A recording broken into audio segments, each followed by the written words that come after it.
What's up, everybody? I just had an intuition to say this. A body to dispense this intuition that I just got. Now, we have this idea of, oh, God is in his throne, and then God is making decisions from heaven. We have this idea of a physical heaven. Yes, we say to ourselves, we lie to ourselves that it's not a physical heaven. But then the descriptions that we give all come from this physical realm. For example, a golden crown, a golden throne, a this that, a this that, a that this. Now let me tell you something. There is no such thing as a heaven. Alright? There is no such thing as a heaven. What we have are concepts. What we have are what? Ideas, phenomena, right? Phenomena. When we say, oh, God is on his throne, yes, the Bible is real. The Bible is real, like allegorically speaking. The Bible is truth, esoterically speaking, right? But when you say, oh, God is on his throne and he's doing this and he's, look at what it means. Now, what is God? God is that reverse polarity that works for your own good. For example, if you take good food for your body you'll be healthy, right? That's a God's principle. That's God. If you hear it in yourself and something is urging you, oh, don't drink this poison, you will fall sick, take this medicine or take this food, take this natural food, avoid those all those junks, right? And you have that feeling of, oh, I need to eat good food, I need to fast today. That's God speaking to you, right? That's your higher self, like that's God literally speaking to you. Now, when we say God is on his throne, what we are saying is that, now what you must understand what a throne is first. What does a throne represent? Right? A throne represents dominion, right? A throne represents calmness, like unbotheredness. Like a throne represents a place of authority that is not disturbed, right? When somebody, like I'm on a seat now, right? I'm relaxed saying this thing. Now, what I say, relax, the decisions that I give, like sitting on this armchair, will be very different from the decisions I give standing up, right?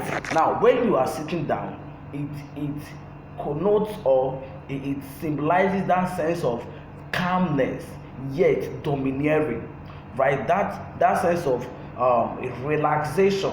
You are not disturbed, you are not bothered. You don't give your authority and then you are panicking about it, right? You give your decisions, you make your decisions, and then you see them as final, right? Calmness. You are not disturbed, right, by whatever someone else is doing somewhere, right? That's what the throne represents, in my own view, right? So when we say God is on his throne, what we mean is that this concept, this idea, this consciousness called God,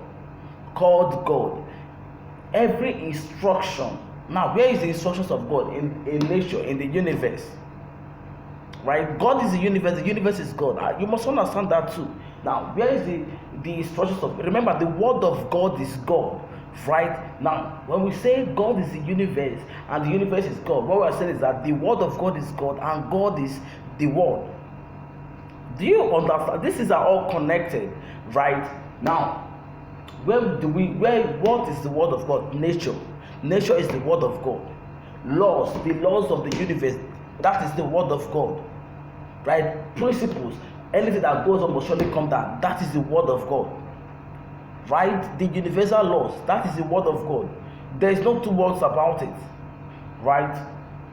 Now, when we say, okay, God is seated on his throne and is giving instructions, is speaking his word, it means that these laws are unbendable, and no matter what you do, the person that has the idea the consciousness that has given these laws is still relaxed. That is what a throne is. Are you getting my point now? When we say, okay, God is wearing a golden crown, for example. Now, there's nothing as a golden crown. There's nothing as a golden crown that God is wearing. Right? What you should just ask yourself is, okay, what does a crown represent? A crown still represents authority, right? Authority that was bestowed, like authority, kingship, rulership, right? Now, and he's wearing golden. Gold. Now, what does gold represent? Gold can represent something that is durable, eternity, something that cannot be stopped, like something that is beyond time, beyond eternity, right? That's what God can mean. It cannot be washed away. You cannot use time against it, right? That's what the golden can represent, right? And then golden there can also represent abundance of something. Maybe somebody that has an abundance of something, abundance. These are the ways you must start thinking to understand the ideas of God, And then when we say, oh, God is in what is now the crown, the throne, the kingdom. Okay, all those things are just, you must start understanding them from an esoteric view, from an esoteric perspective, because trying to understand things of the bigger concepts from this physical reality, from this third dimensional reality, we almost always distort your perspective of them. You will never understand them to their, like, for what they really are. Yes, you will never, because you are not viewing them from the right perspective, right? So thrones, or the idea of people going to heaven, there is no such thing as a heaven that you are going to. Heaven is a state. Heaven is a state. There are many people already in heaven now on earth. Now don't just say earth, say the universe. The earth is just a part of the universe. So we are not just in earth, we are in the universe, we are in everything. Now the universe is everything, we are in God. That's why nothing can contain God. You say that God is in heaven and then he comes down on earth, it's just rubbish, because that means that when you are saying that God is in, that means he actually has a particular size. Yes, he actually has a particular size, and then it cannot even fit into everything. He just has a particular size that, you see, somebody was once saying sometime in 2019 that both heaven and earth cannot contain God. What the person trying to say indirectly was trying to say that God is in everything. Nothing can contain God. You can't just say that God is here. No, God is everywhere. That is what it means, that God is everything, and everything is God. Right? Everything is energy. Everything is energy. Everything is potential. That's what energy means. Energy is potential. Energy is just anything that can become anything. That's what energy is. Energy is simply anything that can become anything, right? Potential, right? And that's what God is. That's what the concept of God is. Nothing can stop God. God can become anything. God can choose to do anything. That's because anything can become anything. Anything can choose to do anything. You get the concept now. Now, I want you to start understanding these things from a broader perspective. Don't stop limiting your mind and start saying, oh, I'll go to everyone. You can be in heaven now, but you stop doing the things that when you do them you feel bad. Yes, you can really be in heaven when you are eating good foods that, when you start eating foods that raise you up, raise your vibration, right? Some of you, after taking sugar, you get very low, you get very weak. I'm so tired. That's because you are in hell. Yes, you are in hell. That's your hell for you, right? So you can be in heaven or earth, as the case may be, right now, here and now. So you now see that everything really depends on you. The ball is already always in your court. You just have to understand certain principles, understand certain ideas, and then you are good to go in life.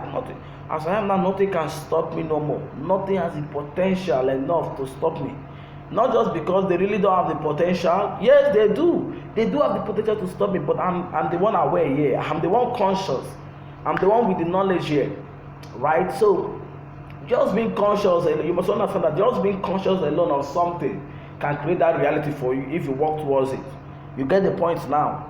Awareness is the power. Knowledge is the real power. Awareness, being aware of something, being conscious of something. Your intentional actions are what creates your reality. Any action you take intentionally, you take consciously, knowing that they are what is creating your reality, because everything is created. So everything has a ripple effect on everything. Every action, every conscious action on earth has a ripple effect on everything. You get the point now? So we are conscious creators, always creating out our reality, whether you like it or not, whether you have accepted it or not. You are the one creating your own reality. That you are on a higher vibration. You are the one that did it. Yes, indirectly or directly, you are the one that did it. That you are on a lower vibration. You are the one that did it.